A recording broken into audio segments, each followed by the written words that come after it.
Good with YouTube. Hope you're having a great night. Another 14. I'm at the crib. Well, at the crib, but I'm at work. No matter what be the crib, I'm always here. So, hope y'all had a great day. Hope you got a workout in. Today is Thursday, June 5th.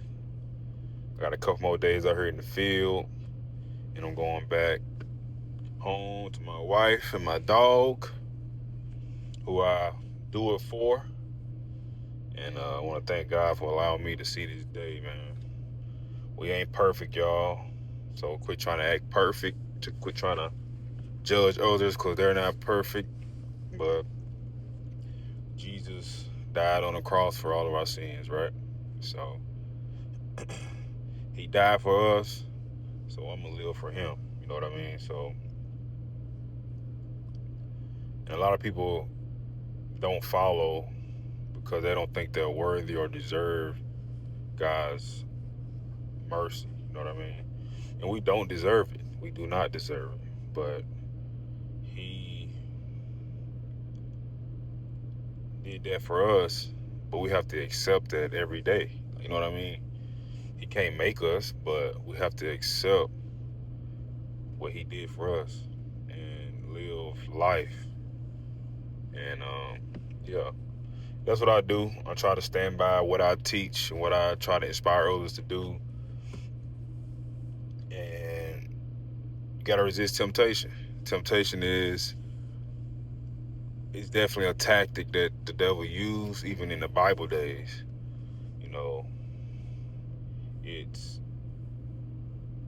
a tactic that he used back then, 2,000 years ago, and he still uses it to this day. And sometimes it's easier, sometimes it's harder. Just depend on how how deep you're in, But at the end of the day, you have a choice to make, period. And that's why I don't have sympathy for nobody. Not even myself. I chose to do that.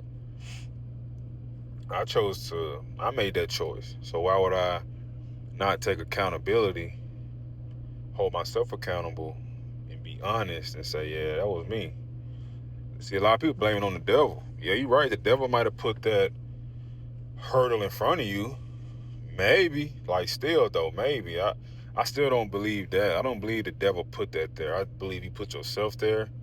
And if you would have ran the other way, you would have been just fine. But you chose to entertain. And I'm talking to myself, you know what I mean?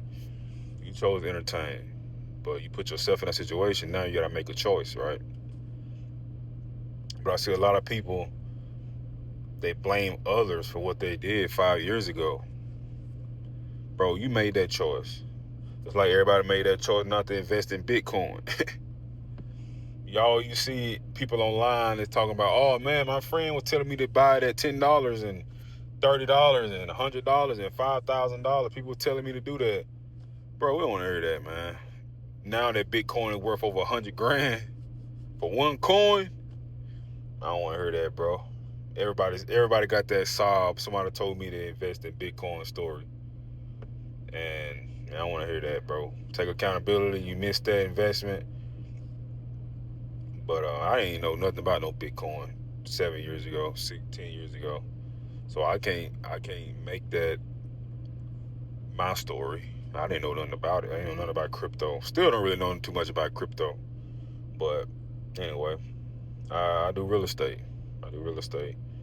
And sometimes you just gotta sit back.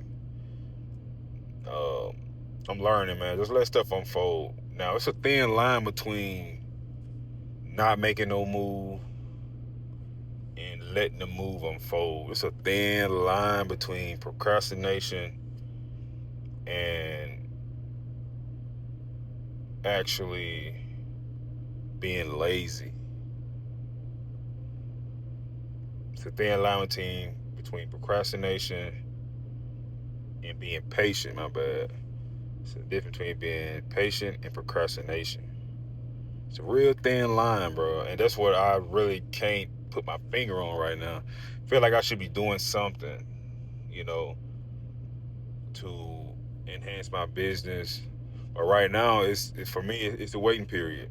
I paid my dues. Now I'm letting some things unfold. It's taking a little longer than I expected, but it's really nothing that I can do. And honestly, I gotta wait it out. I gotta wait it out. So that's what I'm gonna do. That's what I have to do. And I just gotta learn to be patient and continue to grind, continue to hit that gym, continue to put God first, read, meditate, and pray. Boom, we ready to ride, just like that.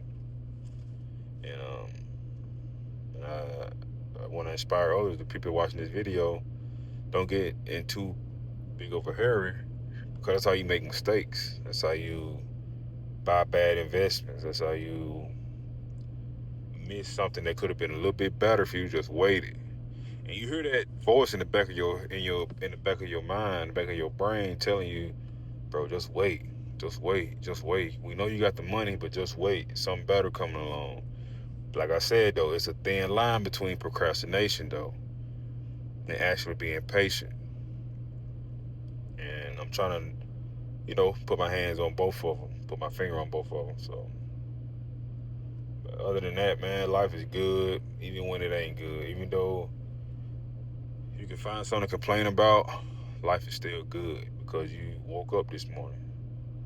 I know a lot of people say, "Oh, yeah, bro, it's truly a blessing," because a lot of people didn't see the day, and especially if you got your family and your loved ones still here, that's a different type of blessing. You know, I know we all want money and financial freedom, and trust me, man, I want that bad. But as soon as it seems like when I get in a hurry, that's when I have to scale back and like, man, it's really not about this, man. God don't care about how much money and wealth you make. He care about your character and integrity, who you really are, you know. But it's important. It's really important. And your integrity is who you are behind the curtains, who you are behind closed doors. You know, for me, that's more important because if you do get that money, if you do get the wealth, you do get the high status or whatever, and you can't handle it, either you gonna chase everybody away, like your family, your kids, and what good is it to gain that and you can't even, and people don't even like you? You know what I mean?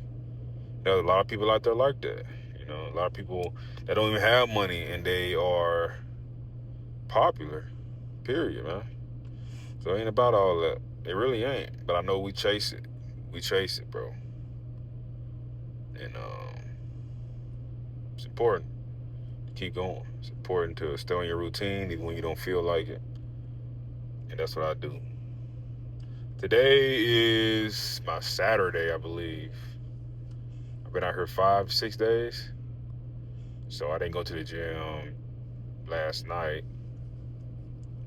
I slept in, which is what I always do on my weekend, though. Saturday, Sunday, I kind of don't really get up. I reset because I got to go another 3 or 4 days. And I was out here a whole week. So today, the 5th, which is today, would be my 6th day, 7th day, something like that. I'd be losing track. And I'm probably going to get on up, hit the gym today, though. I usually take Saturday, Sunday off, which is not Saturday, Sunday, but in the field, that's what, you name your days according to your schedule, you know what I mean? So if it's your last day in the field and it's a Tuesday, people say, oh, this is my Friday, I'm going home. This is my Friday, I'm going home. Even though it's a Tuesday or a Monday or a Wednesday, this is their Friday. So today is my Saturday, but I go home in a couple of days, you know what I mean? But Texas is where you need to be if you're trying to make some money and build something. And one thing I learned about building something, I agree with not Gordon, but Dave Ramsey. He said your W-2 job is your number one wealth building tool. Your job is your number one wealth building tool. Because why? Because you got money. You got a steady income.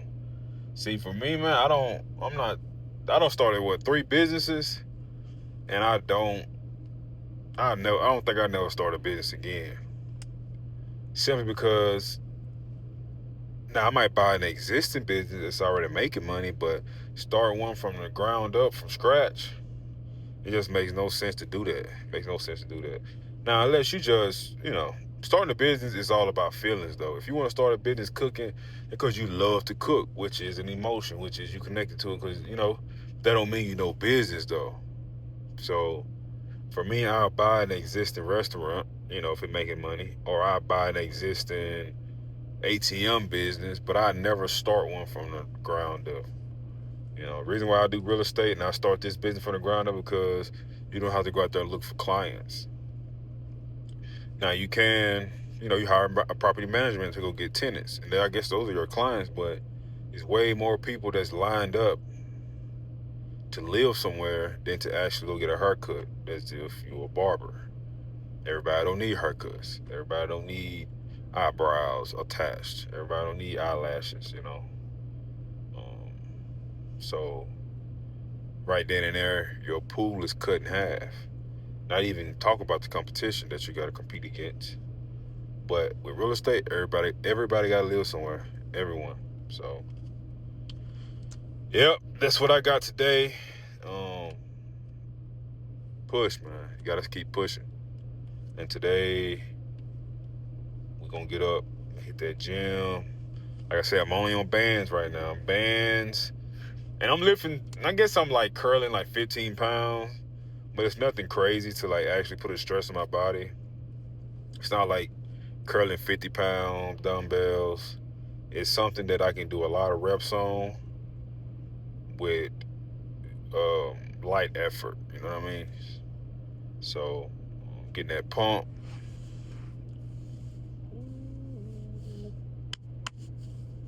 And get ready for the summer.